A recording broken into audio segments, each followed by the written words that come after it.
A little girl lost, and now 18 years later, a young woman found after enduring the unimaginable. For the family and friends of Jessyca Dugard, it is a homecoming they had probably given up on ever happening. But now that it has, so many questions. Why didn't she reach out for help? And what comes next as she begins the long and difficult process of reuniting with her real family? You'll hear what that could be like from a young girl who knows what it's like to be brainwashed and held against her will. But first, how did nearly 2 decades of misery for Jessyca Dugard finally come to an end? As they handed out religious material at the University of California, Berkeley last week, there was something odd about 58-year-old Philip Garrido and his 2 daughters, ages 11 and 15. Something that made campus police suspicious. I just got a weird, uneasy feeling. I was looking at the younger daughter who was sitting across from me, and she was staring directly at me. It was almost like she was looking into my soul. That's how her eyes were so penetrating. I kind of got the feeling that these kids were like robots. It was my intuition. That hunch would soon uncover one of the most disturbing and twisted criminal cases in recent memory. A simple background check revealed that the children's father, Philip Garrido, was a convicted kidnapper, rapist, and registered sex offender. Alarmed, campus police called his parole officer, who was stunned to learn that Garrido even had children. Shock turned to horror when it was revealed that the children's mother had been kidnapped and held captive in a backyard compound for 18 years. Her name is Jessyca Dugard. 911? This is 911. On Pioneer Boulevard, a Washone. My daughter was just kidnapped. Top of the hill was a gray Ford. A man and a woman in the car. In 1991, Carl Probin made a frantic 911 call when he witnessed his 11-year-old stepdaughter being snatched off the street near their home in South Lake Tahoe. Next thing I know, the car darts across the street, cuts her off, and I see a door fly open. In an instant, Jessyca was gone. For years, her family never gave up hope, but search parties and wanted posters yielded no clue of where she was or even if she was still alive. But 150 miles away on this street, neighbors did notice something strange about Phil Garrido. He was always weird, like ever since we were young, he always used to tell us he could hear like everything that everybody was saying on the block at any time. In 2006, a neighbor called 911 and said that children were living in the Garridos' sprawling and fortified backyard. But incredibly, during several inspections, officers never found anything suspicious. We are beating ourselves up over this and will continue to do so. If authorities didn't take Garrido seriously, this woman did. In 1976, Catherine Calloway Hall was kidnapped and raped by Garrido, who was sentenced to 50 years to life, but only served 11. My impressions were that he was either crazy or on drugs. He had just kind of a faraway look in his eyes. He looked at me like I was an object and not a person. Sociopath, you know. I've seen evil up close and personal. But last week, the extent of Garrido's apparent depravity came into full view. Police say Garrido had repeatedly raped Jessyca and impregnated her twice. Her 2 children, born and raised in a series of shacks and squalid tents behind the house, have never been to school or seen a doctor. Garrido created a new identity for Jessyca, renaming her Alyssa. Now, many are asking why, over 18 years, she didn't try to escape.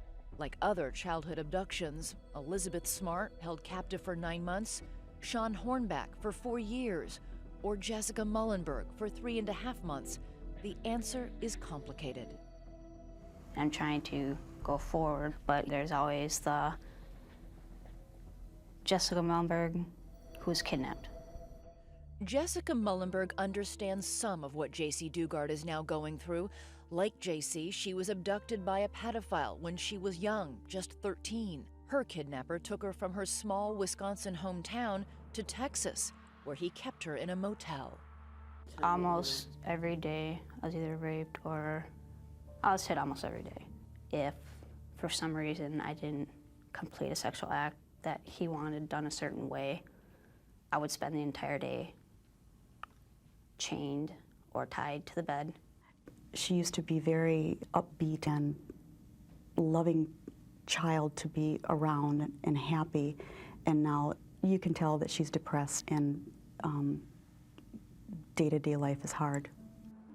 Nightmares all the time, and I still have triggers, like when I see a kid is missing, a missing poster, you know, that triggers me back to when I was kidnapped. It also triggers the guilt many victims feel that somehow their kidnapping was their fault, and may explain why, like Jessyca Dugard, these children don't try to escape. I got ridiculed from junior high to high school to college, and still today, of, you know, why didn't you run? Why didn't you get away? Do you feel in many ways like that's a victimization again? It is. I felt guilt. It's awful. I mean, they don't know what it's like to be in our shoes and to be kidnapped and traumatized. They feel somehow that they were responsible.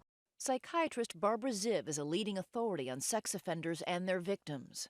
Why is it that these kids don't run? They don't sound the alarm? It's a frightening situation, and you don't know what's going to happen to you. You don't know that a bullet's not going to go through your back if you walk out the door, especially because there is this carrot and this stick. There is, I love you, that's why I'm doing this to you, as strange as it seems.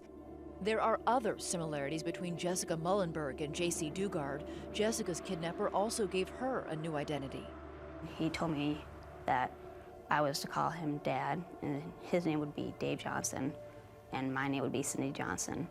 Every single day, you know, you're told, your name is Cindy, your name is Cindy. And after like probably a month, I couldn't tell you my name, I couldn't tell you my address or my telephone number. Did your kidnapper threaten to hurt your family if you tried to run? He threatened me all the time with, I'm gonna kill your parents and I'm gonna kill your siblings if you ever say anything. Was there ever a moment when you thought to yourself, I'm not gonna do what he asks this time? It doesn't pay not to go along with what he wants you to do or what to say, because, you know, instead of getting hit once, it's getting hit like 20 times. Instead of like the back of your hand, it would be a pot or a chair or a broom. So it's not worth it. Literally, it's a matter of survival. It is a matter of survival. Lost in a nightmare, Jessica was ultimately found after a woman working in the motel sensed something was wrong. Then she saw on television a photo of Jessica's abductor, Stephen Oliver. She immediately called law enforcement. Authorities racing to the hotel well knew who Jessyca Mullenberg was, but after 3.5 months of captivity, she didn't.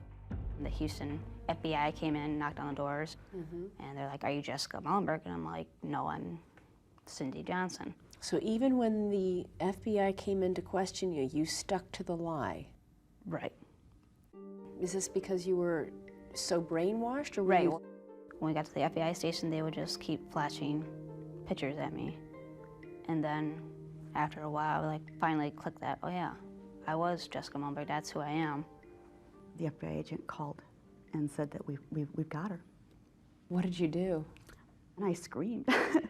It was just the most profound happiness I've ever felt in my life. When we saw her, she was white, pale white and dirty, and looked like a little lost lamb. I was so happy that she was home, but it felt so bad for her. And I wish that I could take that from her and absorb it in rage for her perpetrator. Very extreme rage.